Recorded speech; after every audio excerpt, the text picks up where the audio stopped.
Do you ever have crazy dreams? 'Cause I do. It's Adler, Adler, it's the Adler Show.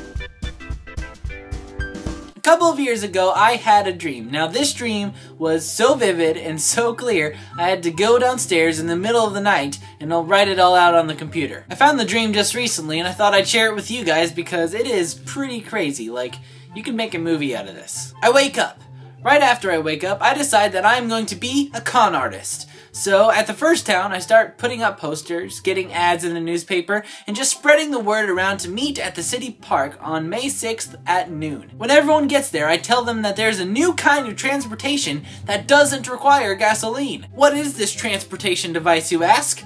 An anvil. I have an invisible crane attached to the anvil, and attached to the anvil is a microphone so that when I grab a hold of it, I can command it to go up, right, left, and down. I tell the people of the town that this works and will work for 20 more years because of how Earth, Jupiter, and Venus are all aligned and the gravity fields can be controlled by human brainwaves. Then I let a random spectator try it. I just tell them to hold on tight and say their direction loud and clear. After everyone else sees the town person do it, the orders come rolling in. I make about $15 profit on each anvil. I collect the money, leave town so that when everyone gets their unflying anvils, I don't get caught. So I travel the country making about $5 million. I leave a different business card at every town to confuse them. By then, my fame is pretty widespread, hearing about the anvil guy all the time. In Denver, Colorado, after many cosmetic surgeries and makeovers, I charm someone into letting me borrow their smartphone.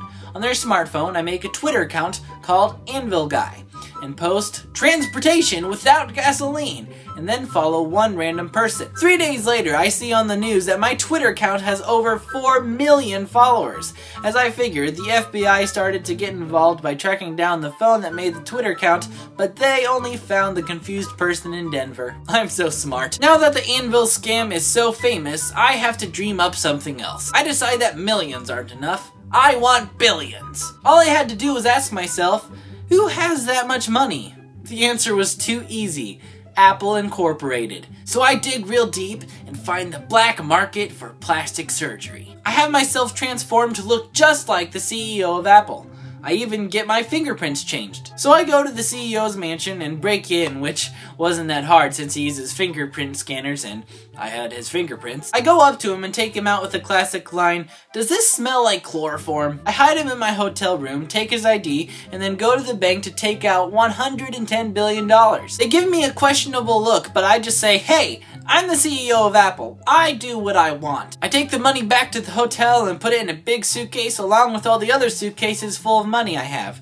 After that, I take the real CEO and put $1 million in his pocket and then throw him out in an alley next to a casino holding a beer bottle so that it looks like he blew all his money while he was drunk. After about a day of sitting in my hotel and looking at all the money I got, I realized that money isn't necessary for happiness.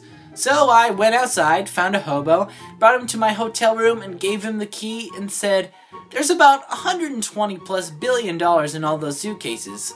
I am giving it to you." I kept enough money for one more plastic surgery to look like myself again.